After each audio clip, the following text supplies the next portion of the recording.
Monsters is a true crime program about the worst human beings on the planet. These episodes contain graphic detail about murder, rape, child abuse, and torture. Please turn back while you still can. Viewer discretion is advised. If you'd like to support the show, you can go to our website, thisismonsters.com/support. There you can find ways to support this show, as well as see a list of charities that help victims of violence. A lot of criminals do multiple stints in prison.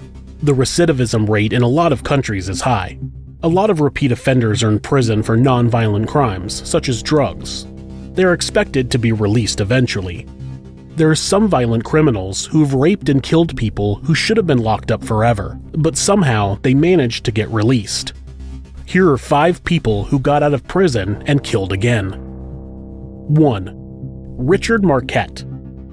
In 1961, Richard Marquette ran into a woman he had known in elementary school at a bar in Portland, Oregon.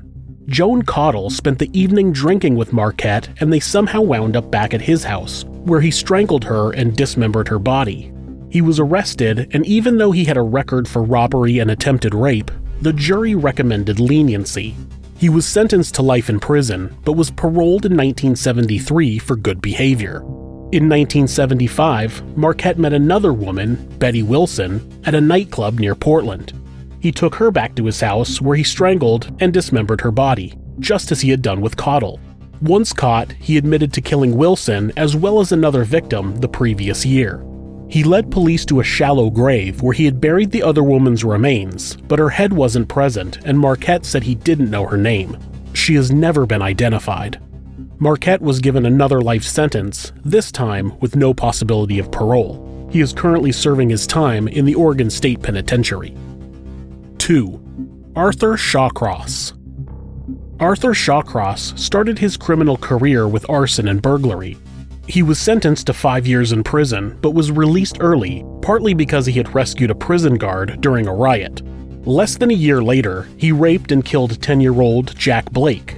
A few months later, just days before Blake's body was discovered, he raped and killed 8-year-old Karen Hill. He was caught and pleaded guilty to 2 counts of first-degree manslaughter. He was sentenced to a maximum of 25 years in prison. In 1987, prison staff deemed him no longer dangerous and he was released on parole. Less than a year later, Shawcross started murdering again. He managed to rape and kill 12 women between March of 1988 and December of 1989. He was caught on a surveillance camera near where one of the bodies was found. This time, he wouldn't confess to the crimes, and his lawyers argued he was not guilty by reason of insanity. The prosecution easily dismissed the claims, and the defense was unsuccessful.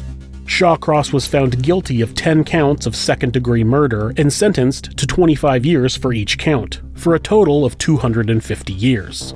He was given another life sentence for a murder that happened in a different county. He died in prison in 2008. 3. Kenneth McDuff. In 1966, Kenneth McDuff abducted 3 teens at gunpoint and forced them into the trunk of their own car. 17-year-old Robert Brand, his girlfriend, 16-year-old Edna Sullivan, and Brand's 15-year-old cousin, Mark Dunman. He killed the 2 boys and took Sullivan with him, who was raped multiple times before being strangled. McDuff was arrested and sentenced to death by the electric chair. His death sentence was commuted to a life sentence, and then McDuff hired a lawyer to compile a report that showed the evidence pointed to his accomplice being the actual killer.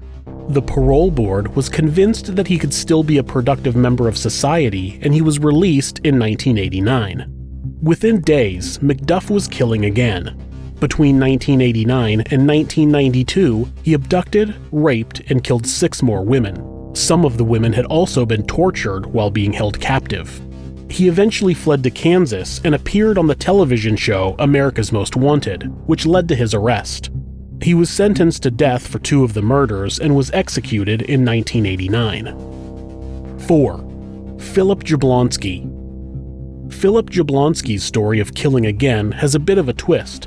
In 1978, Jablonski attempted to rape his girlfriend's mother, and though she didn't report it, his girlfriend, Linda Kimball, left him over it and took their daughter in the process.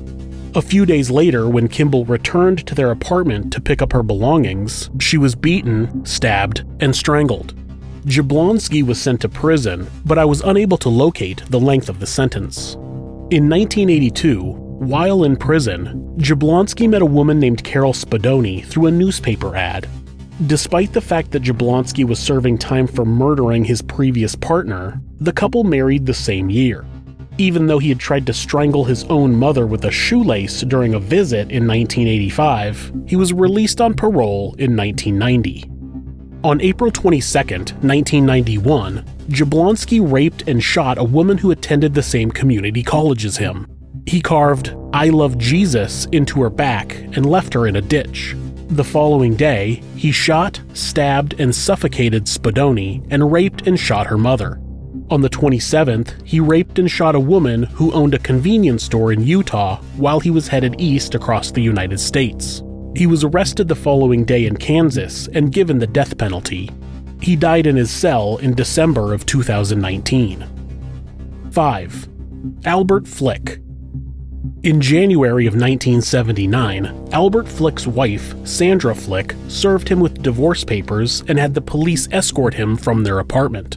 3 weeks later, he returned to pick up his belongings, but instead, he stabbed his wife 14 times and fled the residence.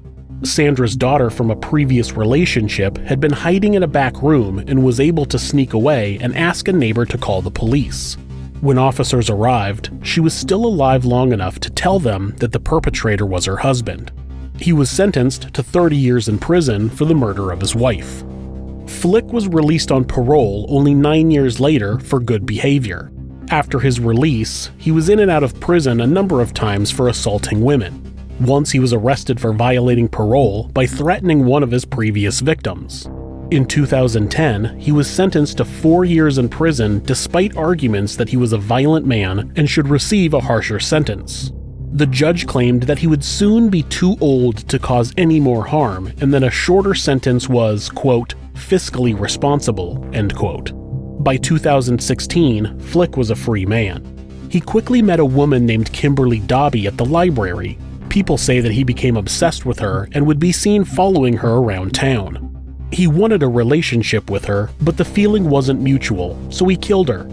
On July 13, 2018, Flick purchased 2 paring knives from a local Walmart. 2 days later, he followed Dobby to the laundromat, waited until she came outside, and stabbed her 11 times. A nearby Samaritan drop-kicked Flick and held him down until police arrived. At 77 years old, he was sentenced to 25 years in prison and is expected to spend the rest of his life there. If you like this video, please hit subscribe, click like, or leave me a comment.